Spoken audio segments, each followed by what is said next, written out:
semaines après les pluies diluviennes qui se sont abattues sur la ville d'Abidjan, dans la nuit du 18 au 19 juin dernier, faisant au moins 18 morts et de nombreux dégâts matériels, les populations de la rivière Palmeraie semblent ne pas être sorties de leur torpeur, craignant la venue d'autres foyers d'inondation. C'est dans cette ambiance que les syndicats des quartiers sinistrés de la rivière Palmeraie ont organisé une assemblée générale au quartier Sipim pour faire le bilan des dons reçus de la part des autorités et pour décider de la conduite à tenir face aux inondations à répétition qui durent depuis 10 ans à la rivière Palmeraie. Depuis bientôt 10 années que le quartier résidentiel de la rivière Palmeraie connaît des difficultés d'inondation, relativement aux inondations. Et chaque année, c'est des pertes, véritables pertes de biens et même de dégâts matériels, mais humains aussi. Alors, la nuit du 18 au 19, une pluie s'est abattue sur la ville d'Abidjan et notre quartier a été véritablement sinistré.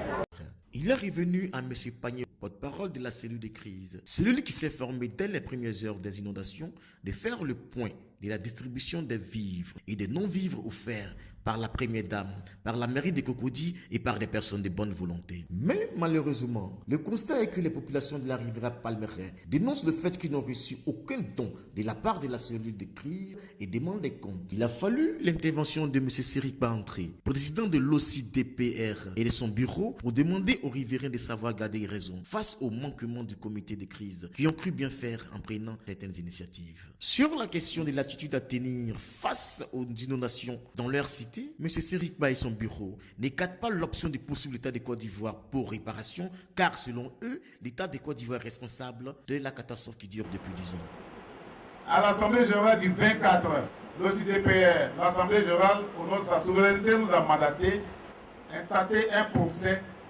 contre l'État de Côte d'Ivoire qui est le responsable depuis 10 années de nos souffrances. Surtout, mener des démarches auprès des autorités du ministère des Finances, de l'économie et des Finances, pour que toutes les victimes d'inondations du 18 au 19 connaissent un dégrèvement des impôts.